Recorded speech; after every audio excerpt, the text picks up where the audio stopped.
Bonjour à toutes et à tous. Alors, je vous retrouve aujourd'hui avec une vidéo sur la question de l'islam, qui est une question récurrente aujourd'hui, obsédante. Et donc cette vidéo va porter, comme vous pouvez le voir sur le titre, sur une réforme philosophique de l'islam. Voilà.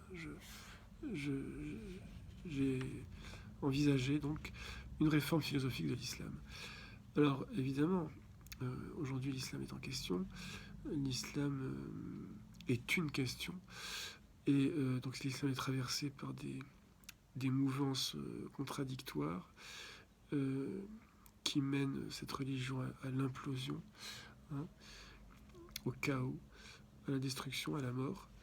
Et, euh, et j'aimerais, donc, avant que cette implosion arrive, elle arrivera inéluctablement, sauf s'il y a des bonnes volontés qui, qui s'affirment, mais alors, soit donc sauver les bonnes choses de cette religion avant que cette implosion advienne, soit avec cette réforme philosophique de l'islam, éviter peut-être que cette implosion advienne.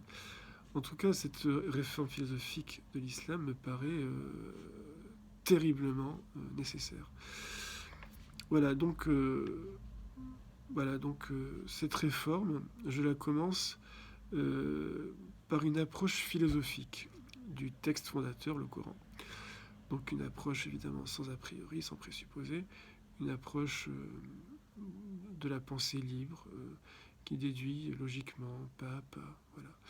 Euh, cette approche est d'autant plus légitime qu'elle est légitimée par le Coran lui-même. Donc évidemment c'est le verset très cité partout, nulle contrainte en religion. Voilà. Ce verset légitime ma démarche dans la mesure où il ne devait pas y avoir de contrainte en religion, c'est-à-dire pas de contrainte sur les corps, ni sur l'esprit, évidemment, surtout, ni sur le cœur, ni sur la pensée. Voilà. Donc la foi ne doit pas être contrainte, ce qui me semble une évidence, quoi. Donc je dois venir à cette religion sans contrainte de la pensée. Donc ma démarche philosophique, qui consiste à examiner ce texte philosophiquement, sans a priori, sans présupposer, est donc légitimée par le texte lui-même. C'est intéressant. Alors ce texte, c'est 114 sourates qui commencent toutes au nom de Dieu. Toutes, sauf une, la sourate numéro 9. Elle commence pas au nom de Dieu. Et figurez-vous que cette sourate s'appelle la sourate du désaveu. Ironie divine, qui désavoue qui? Voilà. On peut se le demander. J'aime beaucoup l'ironie divine, l'humour divin.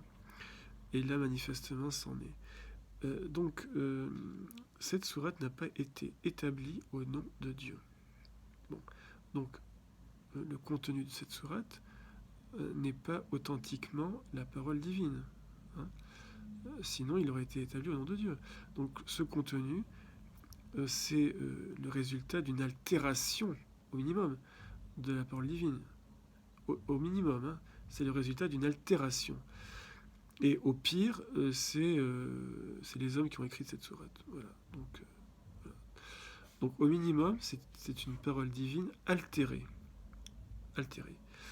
Et du coup, donc si cette sourate est le résultat d'une altération de la parole divine, évidemment, le doute se porte sur les autres sourates.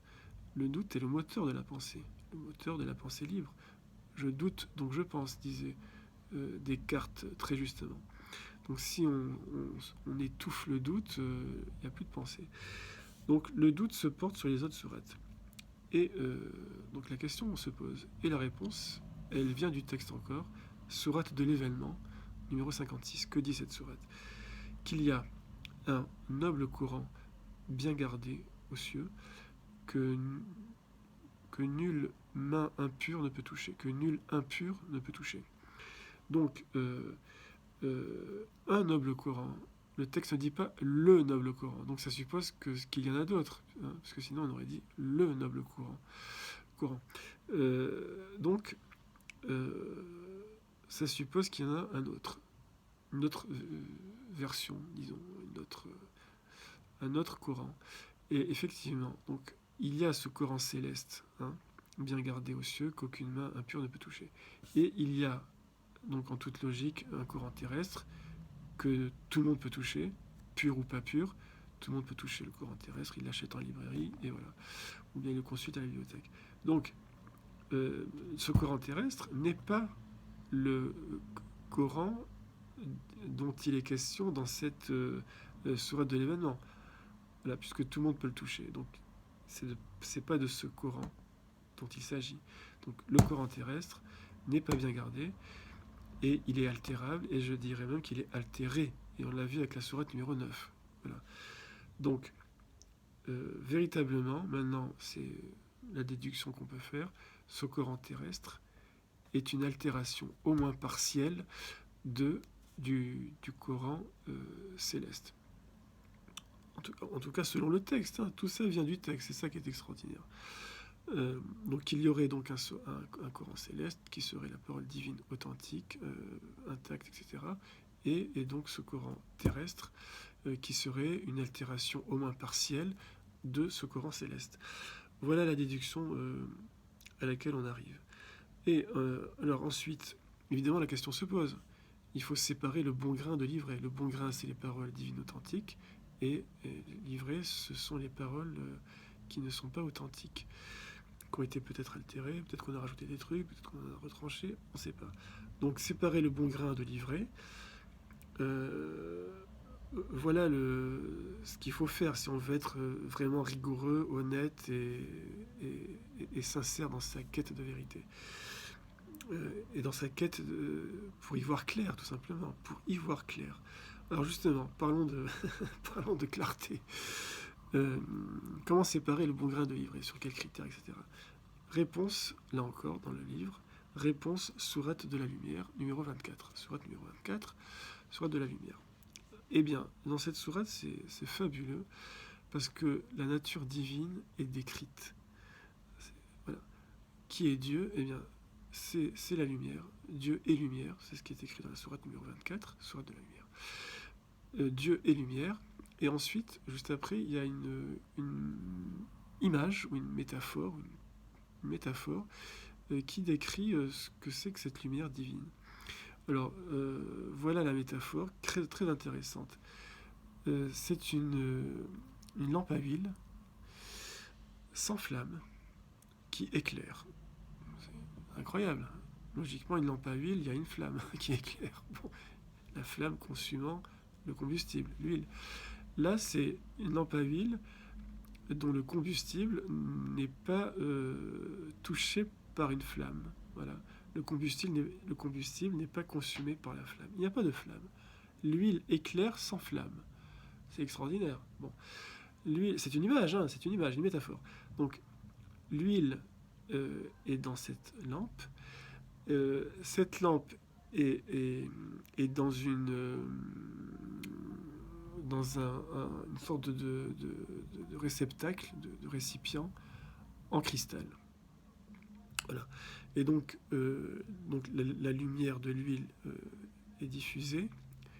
Le cristal va réfléchir toute cette lumière, etc. Et donc il va encore diffuser, à partir du cristal, on aura encore une diffusion de la lumière. Lumière sur lumière, nous dit le texte. Donc lumière seconde, voilà, qui vient du cristal, lumière première qui vient de l'huile. Bon. Donc voilà quelle est la nature divine. Donc quand dans l'islam on a foi en Dieu, on se soumet à Dieu, etc., eh bien on a foi finalement en cette clarté, cette douce clarté de cette huile symboliquement, hein, bien sûr. Donc c'est une clarté douce, donc sans feu, une clarté qui ne brûle pas, une clarté qui n'aveugle pas, une clarté douce. Donc avoir foi en Dieu, en islam, c'est avoir foi en cette douce clarté. Voilà. Donc, dès lors, se rapprocher de Dieu, parce que dans l'islam, il est toujours question de se rapprocher de Dieu, de revenir à Dieu, etc. Donc se rapprocher de Dieu, c'est se rapprocher de cette douce clarté, y voir de plus en plus clair, mais vers cette douce clarté. Alors là, deux chemins Et donc, alors avant que je parle des deux chemins, séparer le bon grain de l'ivraie, c'est quoi? C'est les paroles divines, c'est celles qui nous inspirent cette douce clarté. Les paroles qui ne sont pas des paroles divines, de l'ivraie, ce sont des paroles qui ne nous inspirent pas cette douce clarté, qui nous inspirent un autre chemin. Là, je vais parler de ces deux chemins. Premier chemin, donc, la douce clarté, la lumière qui n'aveugle pas. Et deuxième chemin, donc, on essaye aussi d'y voir clair, mais on se dirige vers la science exclusive, la quête du pouvoir, donc les rapports de force, etc., maîtriser les forces, etc. Et donc, cette quête du pouvoir nous aveugle. Donc, dans un cas, on a une clarté, une douce clarté qui ne nous aveugle pas, qui nous libère, au contraire. Et dans l'autre chemin, dans l'autre cas, on a une quête de science qui nous aveugle. Voilà. Par le pouvoir qui en découle, par l'avidité du pouvoir qui en découle, l'avidité de la puissance, etc. Maîtriser les forces, maîtriser la puissance, maîtriser l'énergie, tout ça, c'est la science. Voilà les deux chemins. Donc l'un nous égare, voilà, donc c'est l'enlisement dans les rapports de force, et l'autre nous conduit donc à cette douce clarté. Voilà les deux chemins. Donc le bon grain, c'est la douce clarté, pour résumer. L'ivraie, c'est l'enlisement dans les rapports de force. Voilà. Donc c'est comme ça qu'on sépare. Il faut séparer le bon grain de l'ivraie. Donc rassembler le bon grain et séparer et mettre de côté l'ivraie désigné comme tel. Donc voilà ma réforme de l'islam.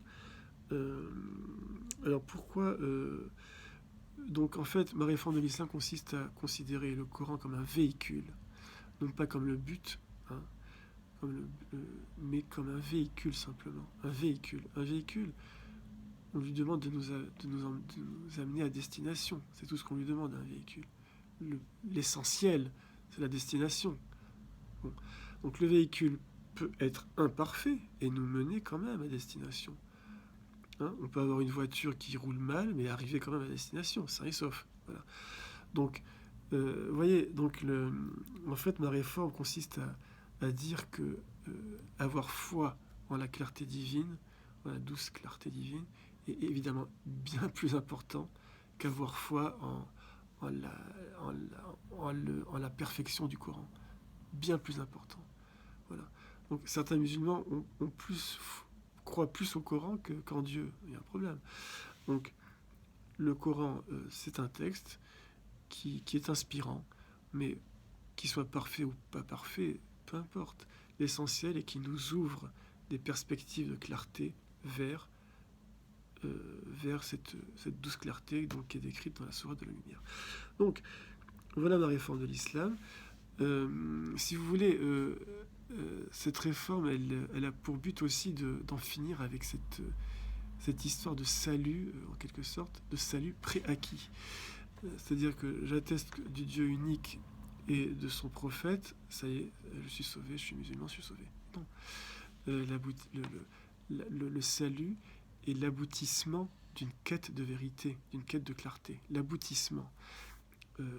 Et c'est une caractéristique des religions sémitiques. Chez les juifs, on est juif, donc on est peuple élu, on est élu, et donc on est déjà sauvé, déjà. Bon. Chez les chrétiens aussi, on passe la porte, Jésus est une porte, donc on passe cette porte, on est sauvé. Après, on se confesse pour les crimes qu'on a commis, mais dès lors qu'on a passé la porte, eh bien, on est sauvé. Donc, cette notion de salut préacquis, il faut en finir. Voilà. Alors, avec ma réforme, on en finira, puisque ce texte du Coran est imparfait, et donc nous incite à une quête longue, avec un effort long, vers la clarté, etc., la douce clarté. Donc voilà, je pense que cette réforme de l'islam, alors cette notion de préacquis n'existe pas dans les autres religions, donc asiatiques, indo-européennes, etc. Voilà, je voulais l'ajouter. Donc j'espère que cette réforme éclairera ceux qui m'écouteront. Merci infiniment de votre écoute.